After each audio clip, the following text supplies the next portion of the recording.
Hello everyone, today I'll be continuing the story about my friend Diệu Hân. First of all, I sincerely thank you all for always following and supporting my videos. I hope you have a pleasant time watching. In recent days, the weather has been unpredictable. Mornings bring soft golden sunlight, noon suddenly pours down showers that soak the whole yard, and in the evening cold winds slip through the cracks of the door as if trying to flood every corner of the house. Although she still went to work as usual, this morning Hân woke up feeling different. Her body felt heavy, her shoulders pressed down by an invisible weight, and her breathing was a little faster than normal. A wave of fatigue crept up from her legs to the rest of her body, making her head spin from time to time. Yet, as she looked around the silent house, Hân knew she was alone today. There was no one to help her light the stove, feed the chickens, or sweep the yard. She clasped her hands tightly together and told herself, "As long as I can still stand, I can still work." Then she forced herself to get up and step outside. The first task was feeding the chickens. She carefully scattered handfuls of rice onto the ground. The rattling sound was soon accompanied by cheerful clucking. The chickens jostled each other, flapping their wings, as if giving her a small boost of energy amid her exhaustion. Once that was done, Hân cleaned the water trough, gently removing every piece of straw and clump of dirt so the water became clear again. Without pausing, she picked up a bamboo broom to sweep the dry leaves around the yard. Each light gust of wind made more leaves fall, forcing her to sweep over and over again. Wild grass grew between the brick gaps. Hân bent down to pull them out by the roots, soil clinging to her hands. Occasionally, she looked toward the garden, as if searching for encouragement from somewhere, but all she saw was the midday sun casting pale yellow patches across the ground. Her body began to show signs of strain. Her hands trembled, her legs felt heavy as lead, yet her eyes still held their usual determination. Hân was the kind of person who, as long as she could breathe and stand, would never allow herself to leave a task unfinished. A thought crossed her mind. If I rest today, who will take care of the chickens? Who will sweep the yard, pull the weeds, and gather the leaves? Tomorrow everything will be messier, and I'll be even more tired. With that in mind, she pressed her lips together and urged herself, "Come on, just a little more so tomorrow I can rest." The rustling sound of the bamboo broom blended with the clucking of the chickens and the wind passing through the leaves, forming a rhythm she knew by heart. That rhythm was more than just the sound of chores. It was proof of the perseverance of a woman who, even in poor health, still carried on with every task to keep her small home neat and warm. But while she was crouching in the corner of the garden, pulling out weeds, beads of sweat falling onto the parched soil, Hân suddenly felt the world before her sway. A wave of dizziness, sudden and fierce like a crashing tide, surged over her, cutting her breath short. The sights around her, the bamboo fence, the vegetable rows she had just cleared, the pale golden sunlight filtering through the leaves, blurred, then faded away completely. In an instant, all the familiar sounds, the wind rustling through the canopy, the clucking of chickens foraging, the bamboo broom sweeping leaves, vanished, swallowed by a cold, heavy silence. Her legs suddenly lost all strength, her knees buckled, and her body collapsed forward onto the damp ground, still carrying the scent of freshly cut grass. Hân lost consciousness, unaware of when the darkness claimed her. Late that afternoon, as dusk was settling, Ton, on his way home from work, decided to stop by to visit Hân and little Tom. The red dirt road leading to her house was unusually quiet that day, broken only by the steady chorus of crickets chirping in the roadside grass. As soon as he reached the entrance to the lane, he called out loudly, "Hân, Tom." His voice echoed across the empty yard, but there was no reply. The wooden door was still ajar, the wind slipping through its cracks carrying a faint trace of smoke from the stove, only deepening his unease. A foreboding chill crept into his chest. Without hesitation, Ton quickened his steps, almost breaking into a run toward the yard. When he reached the edge of the garden, the sight before him made his heart clench. Hân lay motionless beside the weed patch, her hair damp with sweat and matted to her forehead, her face pale and drained of life. Her slender hands hung limp, as if they had released the last of her strength. A shiver ran down Tana's spine. Without thinking, he rushed forward, knelt down, and gathered her into his arms. Her body was limp, a chill seeping from her skin that made his own heart tremble. He leaned in close, calling softly yet urgently, "Hân, can you hear me?" Wake up. There was no response. Tightening his hold, he headed quickly toward the gate, his heart pounding, each beat urging him to shave off another second from the journey ahead. The road to the clinic seemed longer and more winding than ever. He walked fast, gently shaking her, hoping her eyelids would flutter open, but she remained still, her breath faint, almost fading away. When they reached the clinic, Ton nearly burst inside, his voice hoarse with worry. "Doctor! Emergency!" He carefully laid Han on the hospital bed, his eyes never leaving her for even a moment.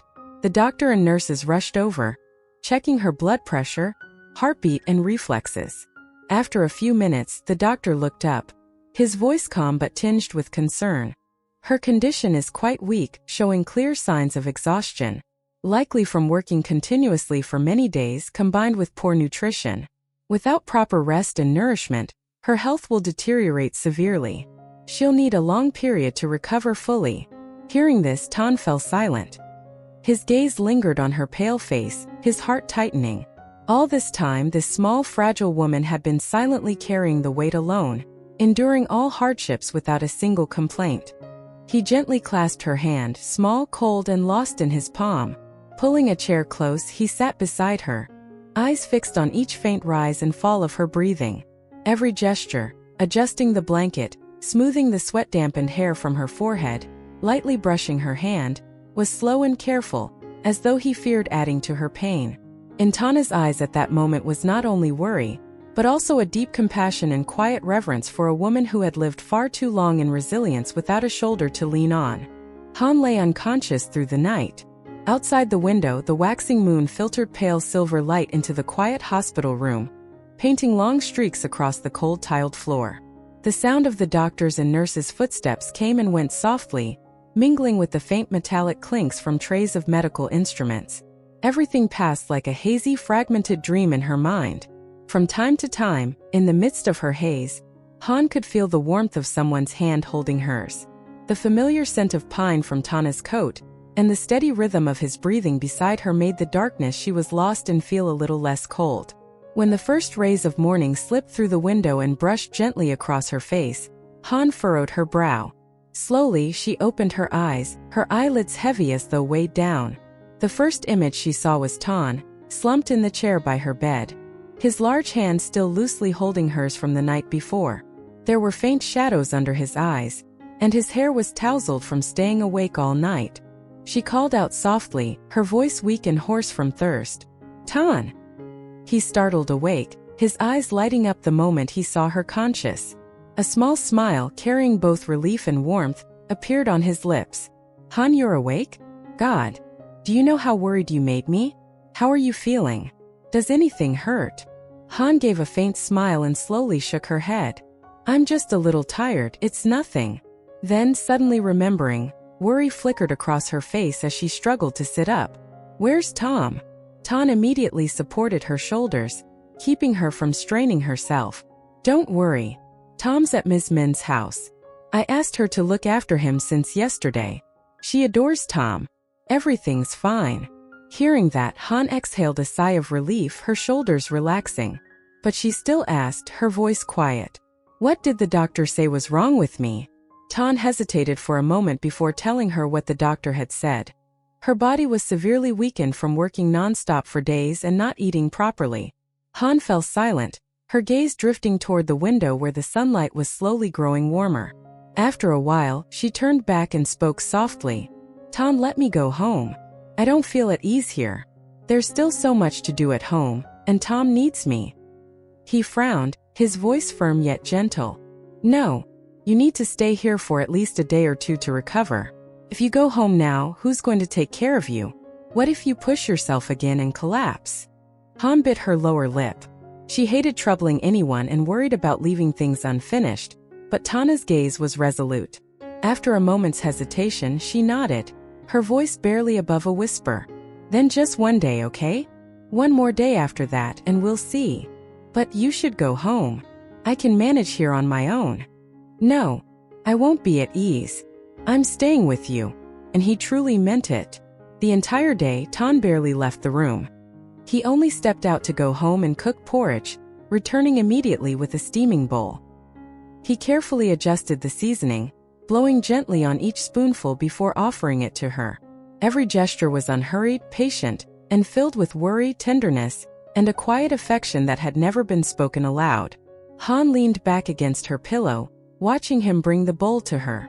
Her eyes grew faintly moist.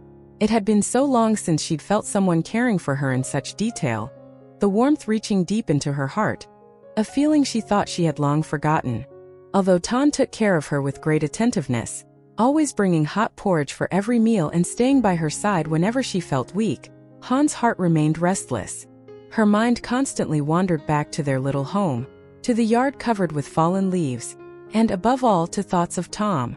Just imagining her child at home without his mother made her heart ache in a way she couldn't describe. This morning, as sunlight streamed through the hospital window, Han made up her mind. Today, she would ask to be discharged and return to her son. Tan understood her intention and only urged her to follow the doctor's advice. After a final checkup, the doctor nodded in agreement but gave a clear warning. Your condition has improved, but you absolutely must not overwork yourself. Rest as much as possible and eat nutritious food. If this happens again, it will be even more dangerous than this time. Han smiled and nodded obediently. She knew she wasn't one to sit still, but she also understood that she had truly pushed herself beyond her limits. Tan took Han home.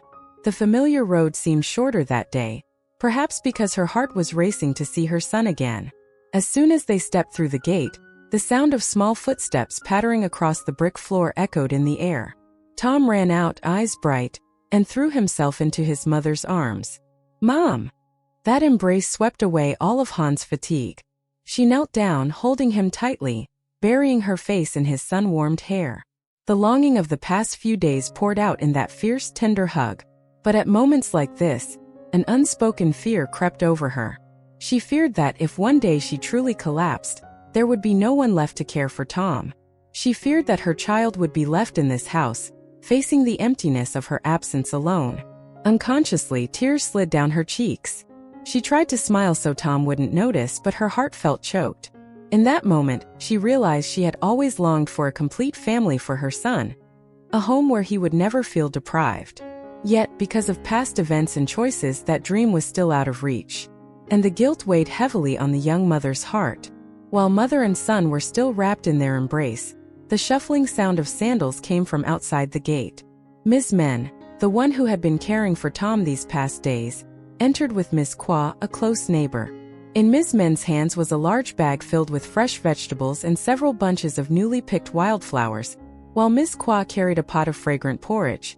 "Oh my, you're finally home," Ms. Men beamed, setting the vegetables on the table.